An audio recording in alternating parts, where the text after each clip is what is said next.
Excellencies, ambassadors and high commissioners, and your Dean, Ambassador Guy Nestor Etua,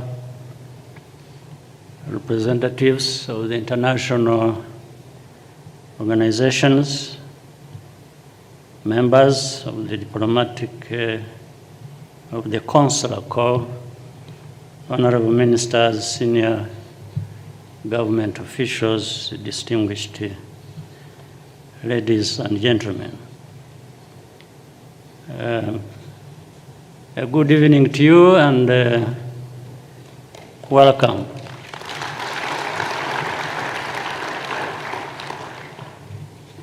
Since I've spent a long time without getting together, because of the reasons explained earlier, you will bear with me if I take some time to engage you on a number of things, but also you will allow me to, in most, the biggest part of my speech to you, to speak from the heart. The 2 years we have not been able to meet, I'm sure so many things have happened. You have known here in Rwanda and where you come from, so many things happened. But the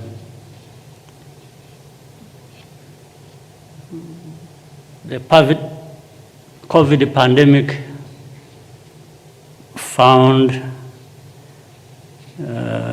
Rwanda was making decent progress in recovery from the history we all know that destroyed our nation. But that progress we made, and now we continue to make going forward after COVID. Well, it's not yet after. Who knows what is coming in the next months. But so far, so good. But my point was,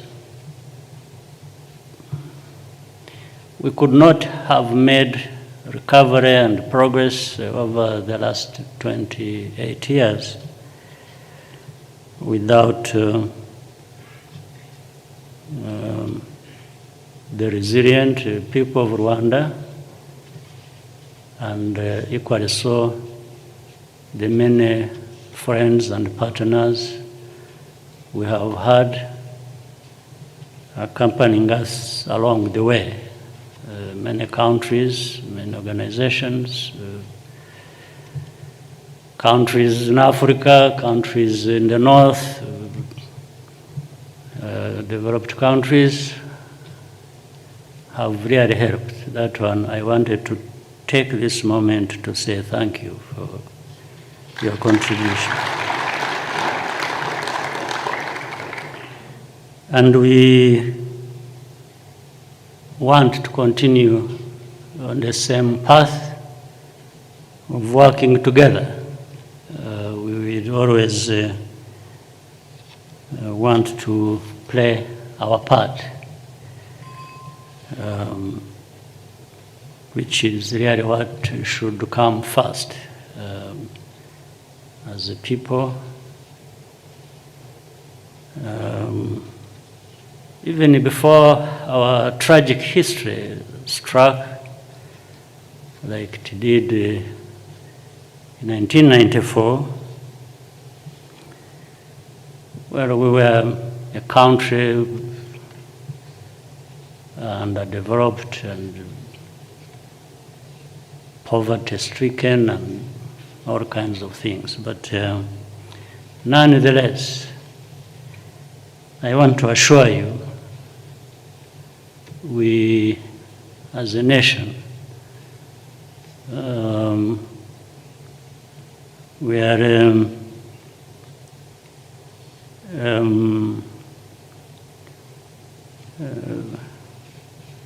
values-based people. We cherish values. I want to say that because sometimes there is that mistake. People think we are a people, meaning Rwanda, but also maybe the continent of Africa. We are a people who need to learn values from others. I want to disagree, absolutely. I think, and I will speak for first my country, I know better, but I think it's the same with other African countries.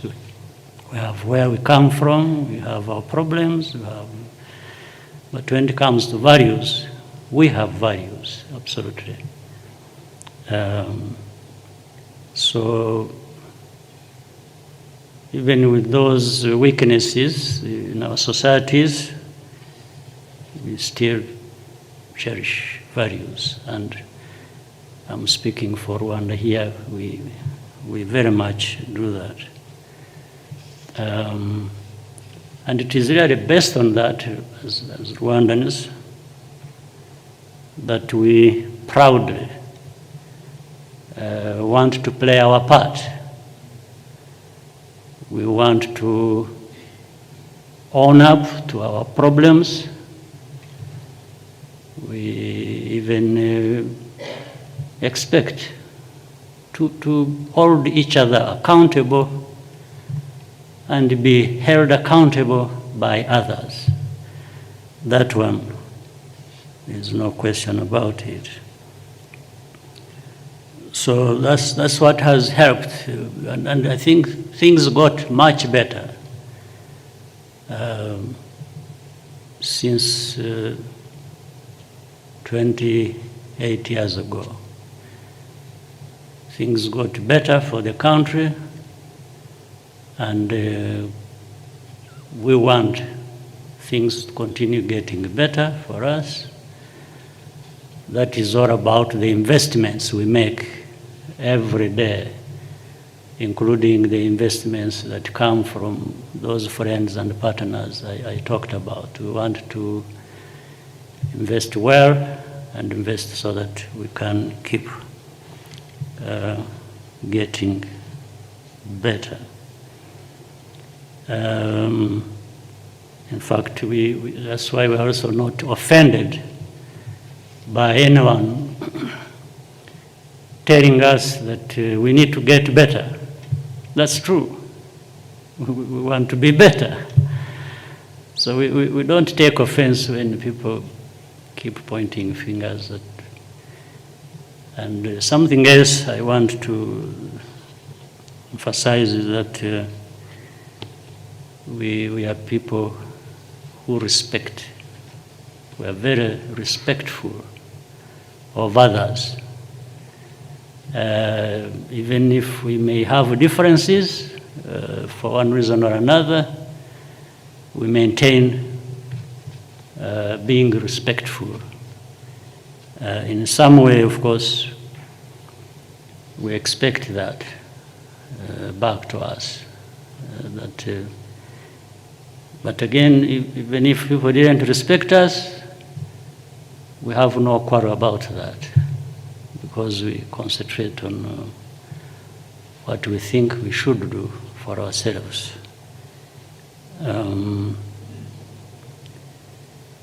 We have had a very tragic history, as I said. We have struggled, and we have concentrated on the side of our responsibilities. We did not choose to keep blaming others we could have blamed for our own problems. There are many who have a hand in our problems, but we don't take much time trying to apportion blame, because it doesn't make sense. It doesn't make us better. It doesn't make us stronger. It just takes away a lot of effort trying to throw around the blame to other people when we could be doing a lot for ourselves. So that's something else I wanted to. So even for those who every day have something to tell us, to teach us, the lessons we every day get from some of which we don't need or are not even correct, we still have no quarrel with that. Maybe we learn also one thing or two from that, and we continue moving ahead.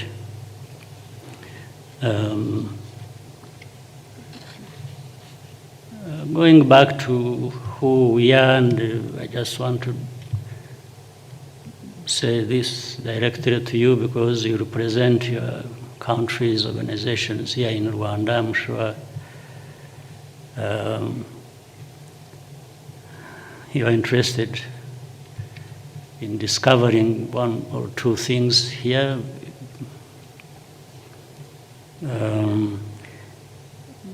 But what I've just finished talking about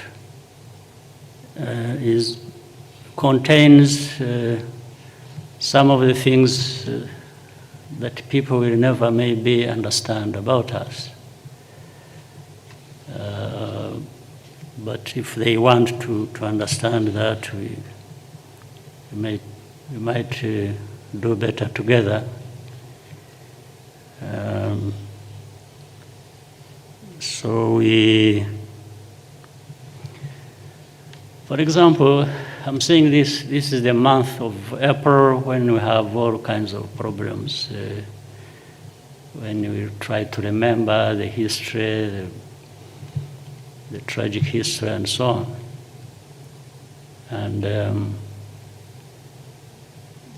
you cannot overcome that history unless you emphasize truth and facts and interpret all that the right way, because there are things that we know, we have lived, we have seen, we have, so we need to give them a correct interpretation and reading, and we try to do that. So sometimes it is striking to see that some people want to teach us who we are, worse still, who we should be. It becomes, that's where the problem comes in now. Even anybody trying to interpret our history for us, and their line of interpretation becomes the one we must follow. This is not correct, and we have a problem with that, absolutely.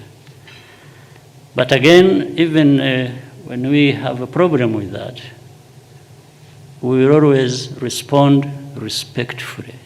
I said it from the beginning. I'll tell you who I am, I'll tell you who I think I should be, and after that, if you have your own views, I listen to them, and we have to find a way of continuing forward anyway, because that's what we have to do. But I leave no one in any doubt that who I am, who I want to be, where I want to go, my views, my feelings about that will prevail always over these lessons that people may want to teach us about us. When I'm saying I, forgive me, it should be we, because I'm speaking for this country of Rwanda that I happen to lead today. And I want to do the best job of that while I'm still there. When I'm not there, I want those who will be there to, I think, do justice to our people, to our history, and also to our future, the future we want.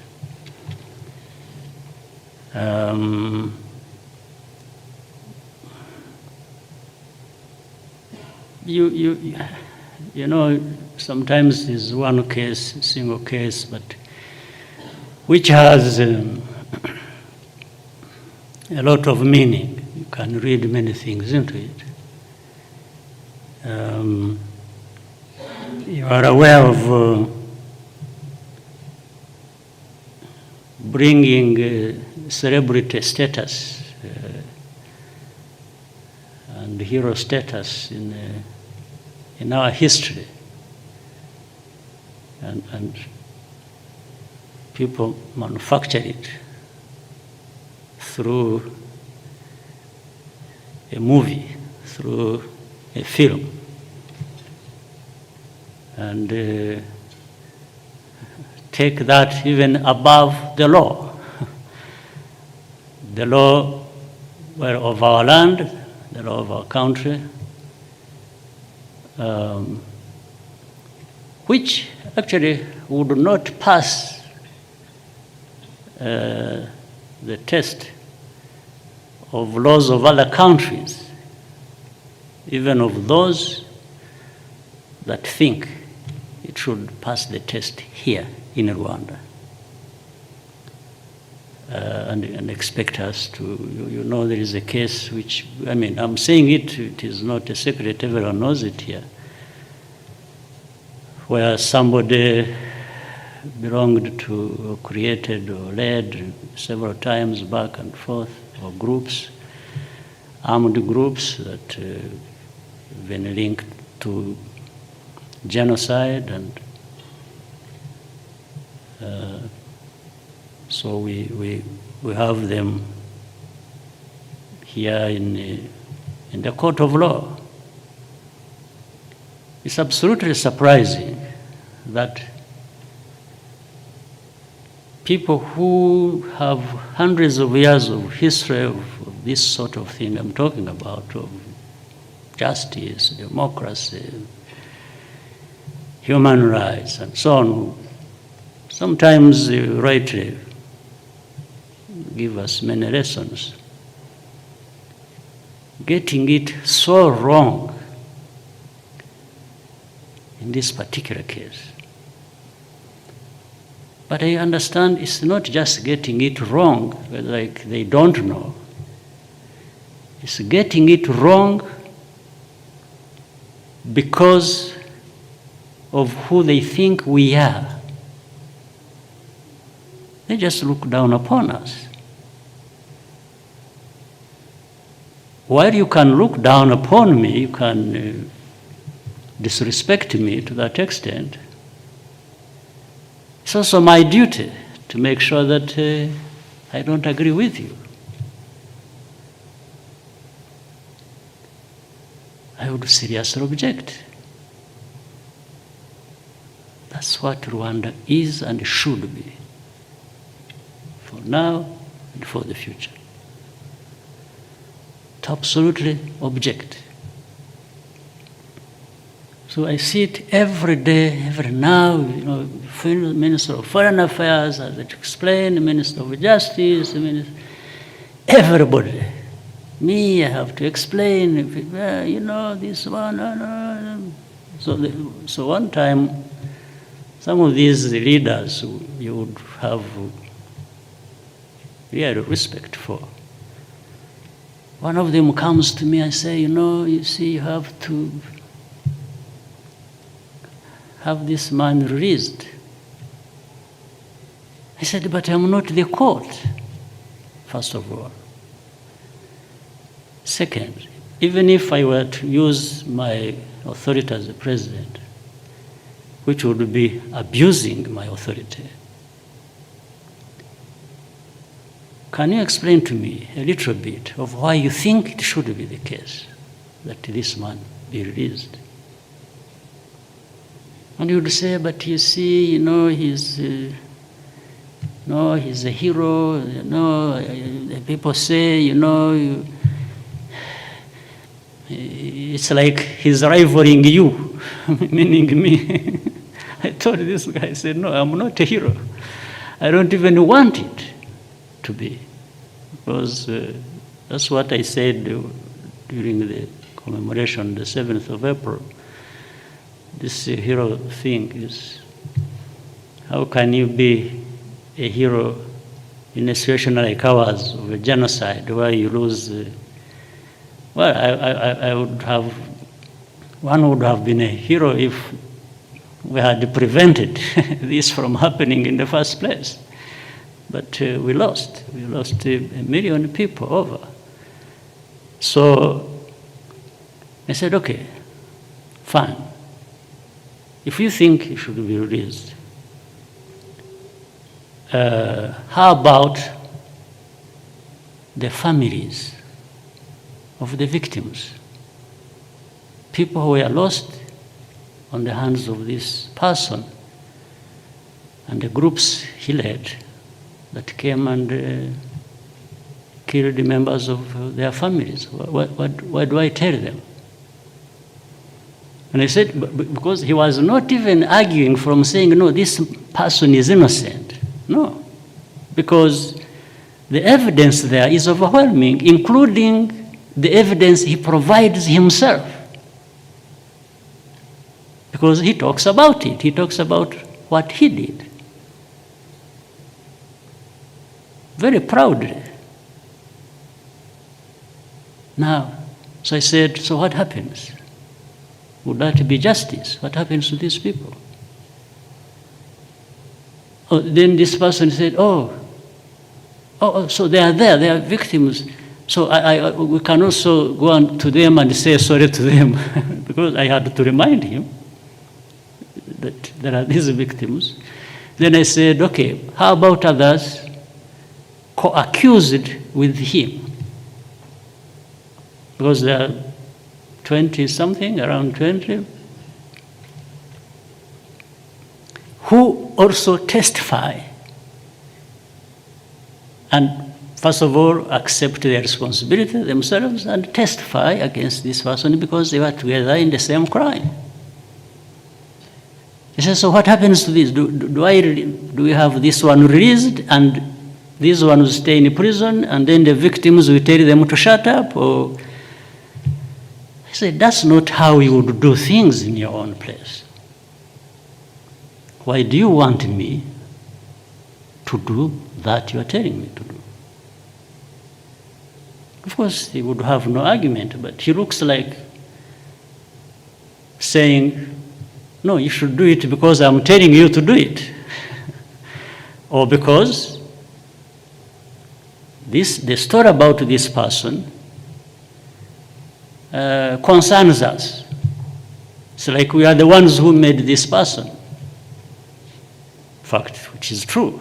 We are the ones who created the status, celebrity status for this person. Because they wanted to build their own narrative about Rwanda, about us.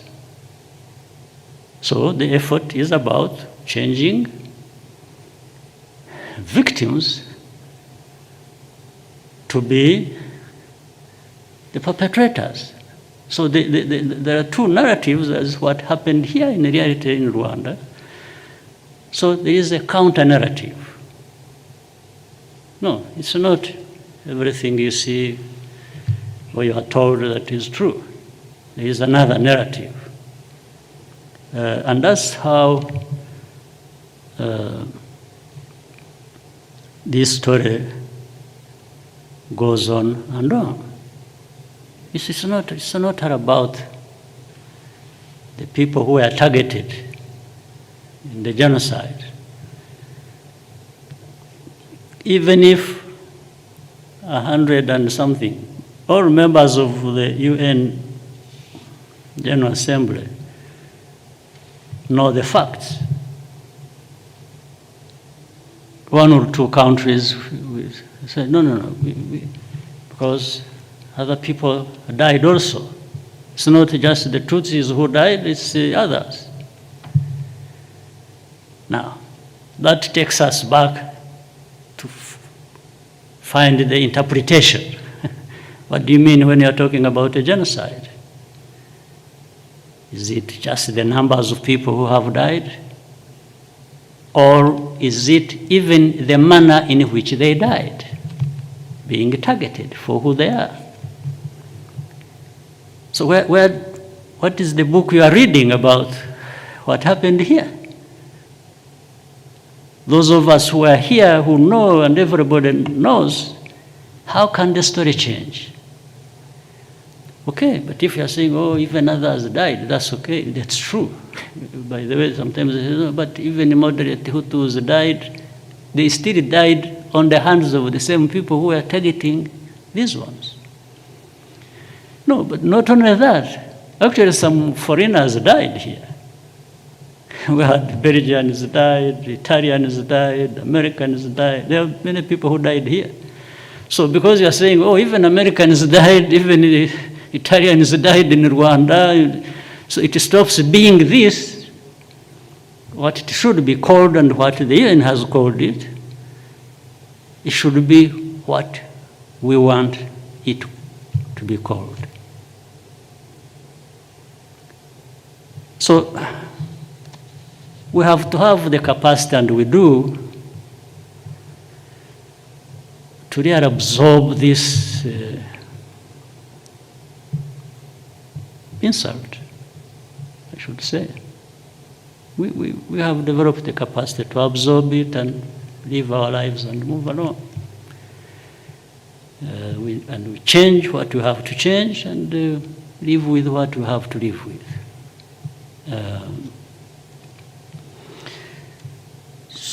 I just wanted to be clear so that, and let me tell you, sometimes there are certain things about us, about our history,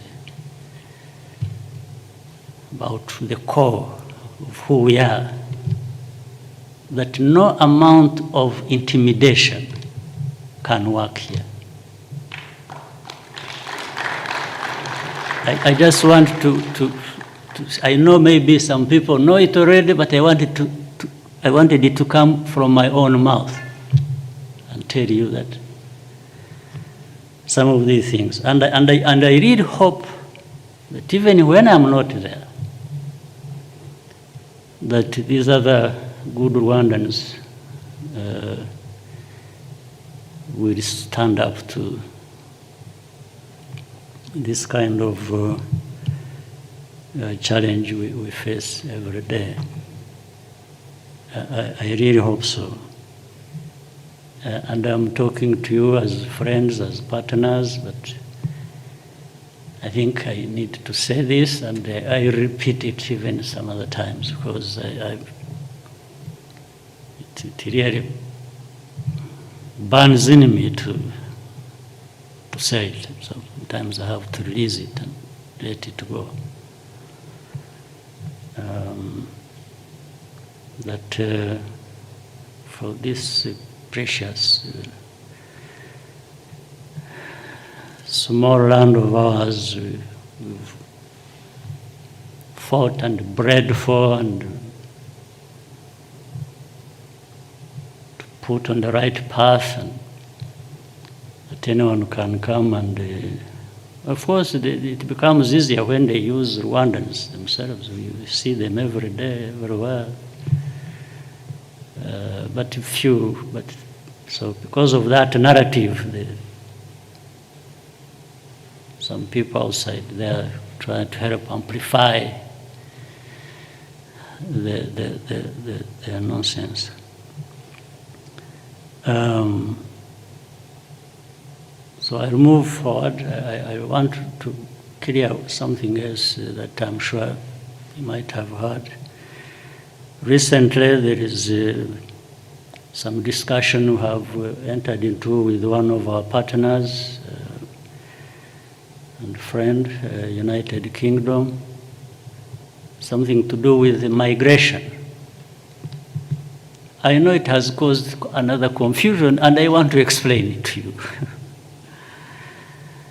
And again, I first had to say what I said, and I bring this because it should be seen in that context of who we are and who we want to be. Because I have seen some people say, that United Kingdom gave us money and then they want to dump people here. No. We don't do that kind of thing. We don't buy and sell people. We can't do that, again, because of our core values. But I'll tell you what happened, and so that everyone is clear in their minds. In 2018, if many of you may recollect, I was the chair of the African Union. And during that time, so many stories, many young, maybe some of them old Africans were perishing, dying in big numbers in the Mediterranean, being taken through Libya and to many parts of Europe. And I remember reading a story about a Ghanaian young man, an engineer, who happened to be following this path, and there are people, they are smugglers, they have networks who take people from Africa, different parts, and smuggle them into Europe. And that time they were using Libya because of its statelessness. There was confusion, there was no state in control. And in fact, hundreds, if not thousands of them were trapped in Libya in different places in the prisons, starving to death, others abused in all sorts of ways. Some people had started coming, picking some of them and taking them to their countries to use them as slaves.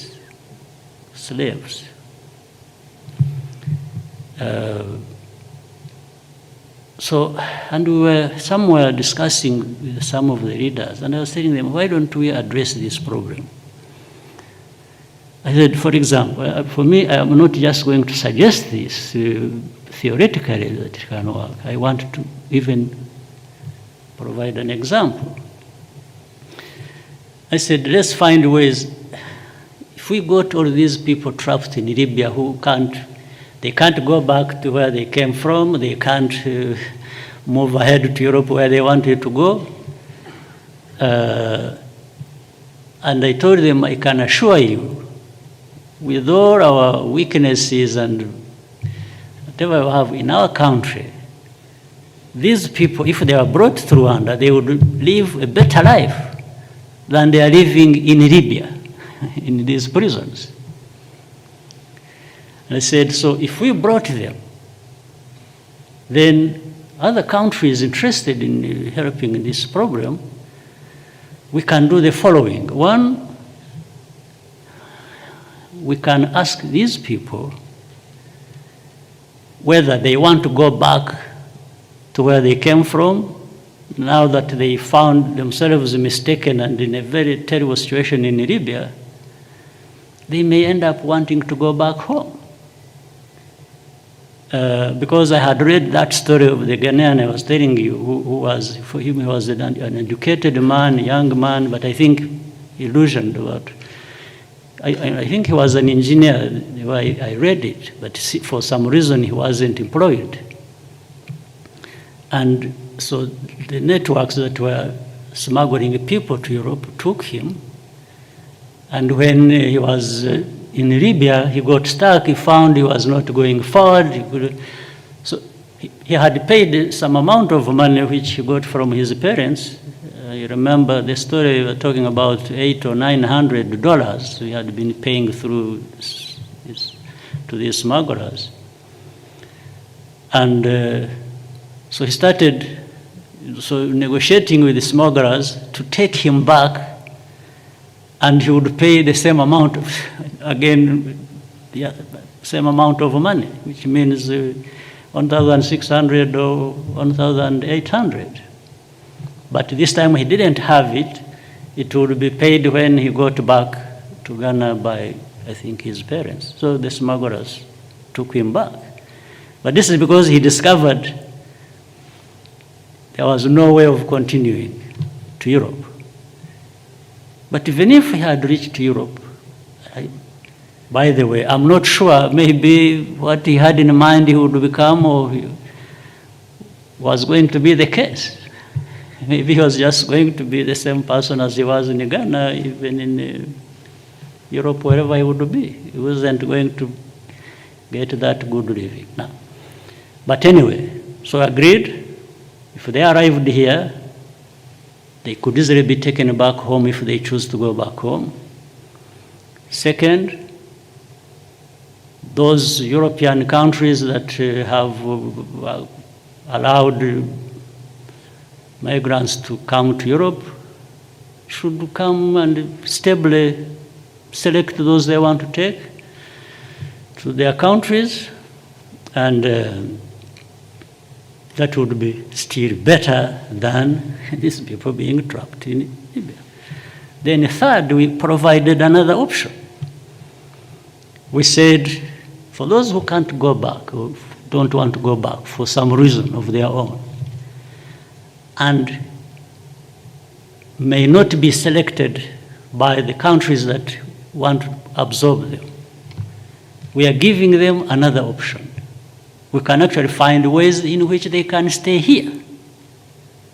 There were these three options in 2018. So I think that's how now this new situation developed, with the UK and others contacting us. It's like they learned from this case and said, can we have people processed here stably instead of being smuggled into our countries and doing this and that? And this time, they are not just going to be Africans. They may be, a number of them Africans. They are going to be other people from other countries. We allowed people from Afghanistan to come here. Even now, there are still students who were brought here. They are still staying with us. So I'm saying there are things that have really changed about us. And so I'm saying we don't have to learn values from anybody ourselves. We have values in us that we go by. So we can absorb Afghanistan, people from Afghanistan, from wherever, and if they are from Africa, we are even happier because they are like, we take them like family.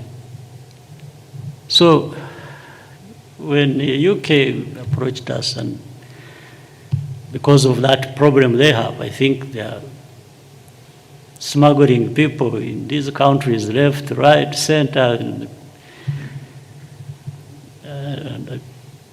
So if we could talk about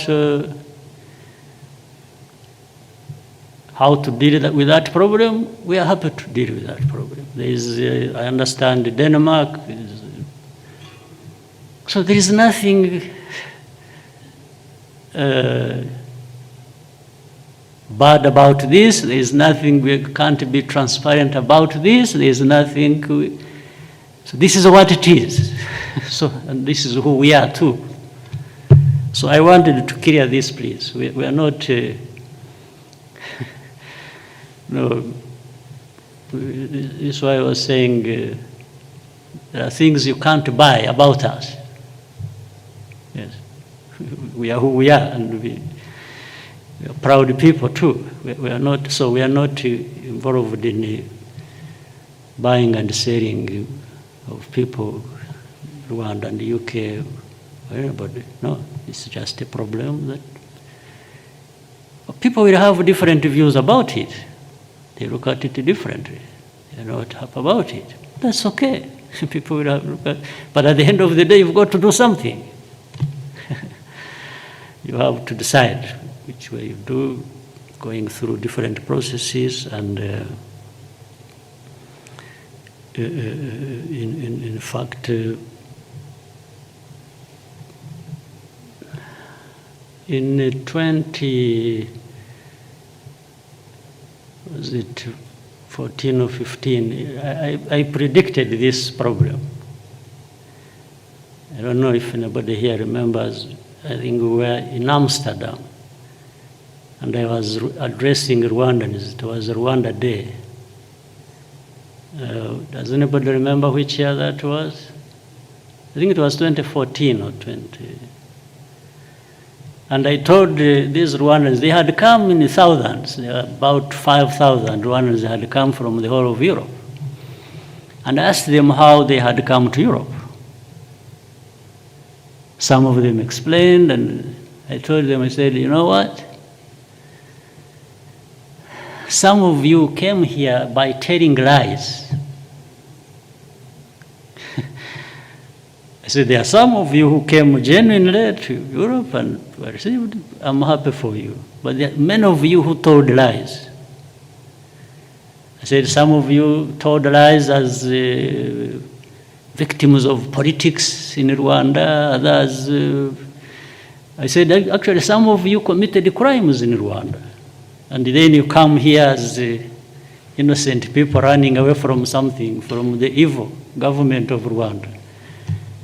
I said, but one time, that's what I told them.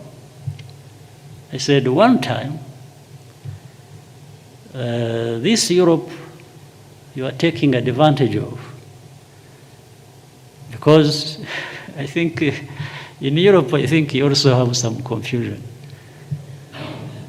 Because they would, anybody who would, hey, you know, I'm dying, Kagame was going to kill me, and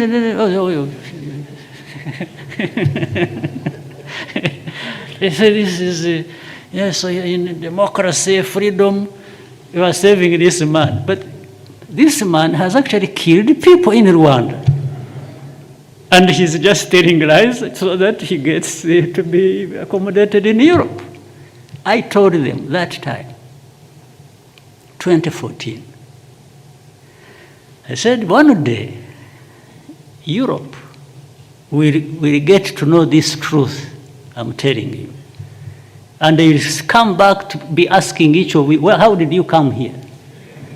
And they will know the truth about you, and they will pack you in a container or something and send you back. I told them. Does anybody remember that conversation? Yes. I said they will come to know the truth because they have their own problems here as well. They want to manage. I don't think we are going to transfer half of Africa into Europe, and Europe accommodates it and keeps silent. So they wake up and say, what is this? And I told them, I said, by the way, why are you actually going there? Why don't you try and together we do things like they do in Europe where you are running to, so that you stay in your countries. In fact, in that meeting, there were some people, there were some Malians, people from Burkina Faso, and others from Senegal. I remember when it came to Q&A, they were asking me questions. They put up their hands and they told me their stories and how they lived in Europe. In fact, one another person at that time was from Cameroon. He was a doctor, and he told me he had come from Belgium, and he said, you know, I have heard so much about Rwanda, you know, I want to come and work in Rwanda. I'm a medical doctor. He has some good specialty. I said, either I will leave you with a ticket, or I bring you on my jet and you go home. And this man has come, by the way. He's here. He's working here now. He's working in King Faisal Hospital. Yes. So there are these things people don't know, don't understand, or don't want to believe, but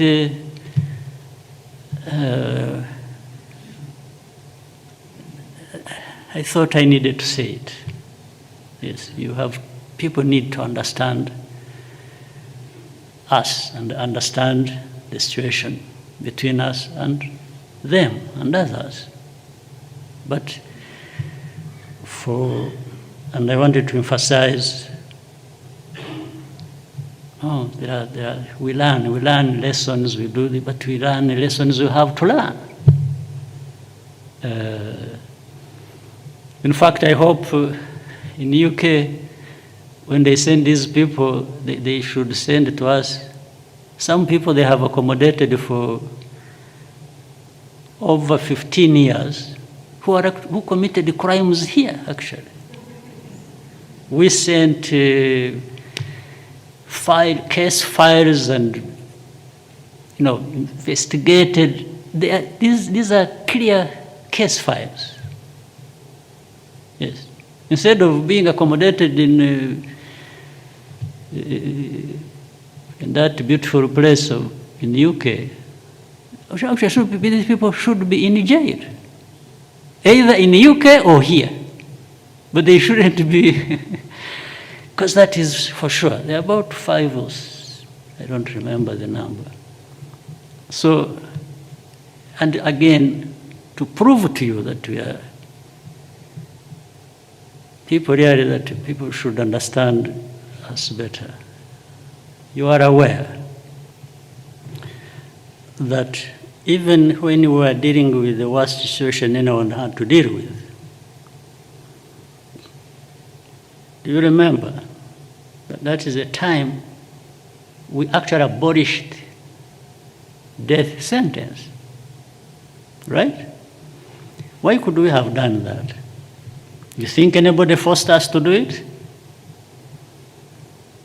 Because those who could have forced us, or who sometimes make a mess of things like this, for them they still have death penalty in their laws. They still hang people. And I don't think there is anybody in the world, at that time we abolished the death penalty, had better justification to hang people like we did have justification. Nobody. Yes, we're dealing with mass murderers. So, but realistically, we're even saying, but how do you hang 1,000 people? We said this hanging of people, like some people do, is just, or how do you hang some and leave others when it is the same crime they have committed?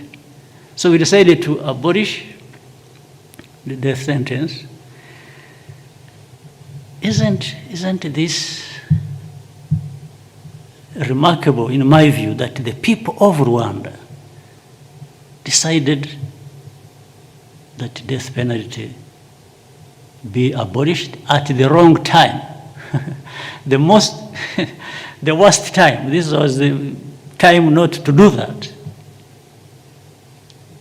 because there was urgency to actually hang people for killing our innocent people. So I just say a few, but I thought I needed to offload some of these things on you, and so that they don't remain in my chest.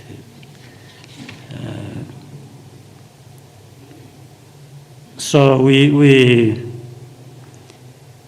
I'm sure we are better people, we are stronger people, we can be good partners with all of you, those who want us, want partnership in us.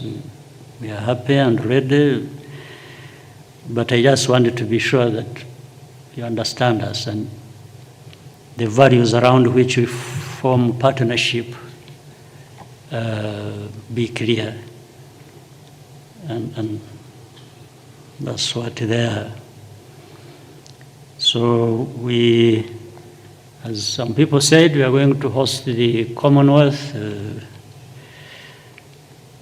heads of government meeting here in Rwanda, and for those who are members of the Commonwealth, and I wanted to say your country delegations, your leaders, we will do our best to make them feel welcome to Rwanda and for this meeting. And we have a lot to accomplish together.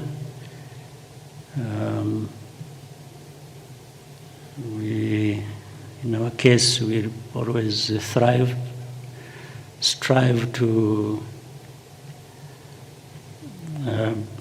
use the resources, limited resources available to us, the best way we can, and get value for our money. So, once again, thank you so much for joining us for this dinner, and I want you to be happy in our country, and as we continue this same journey, we have a lot to do, and for us, again, we've been focusing on how we can make peace and create peace with our neighbors and in our region, and we will continue to do that. But in order to achieve that, we have to build ourselves, build the capacity to deal with anything that would take us back to the bad times of our history, and which we are decided and will never happen again. With so much more put to you than you expected, I thank you and wish you a very happy evening and happy stay in our country for as long as you have to. And if I may, traditionally, we can have a toast to the good health of our peoples and to more partnerships in the future. All the best to you all. Thank you.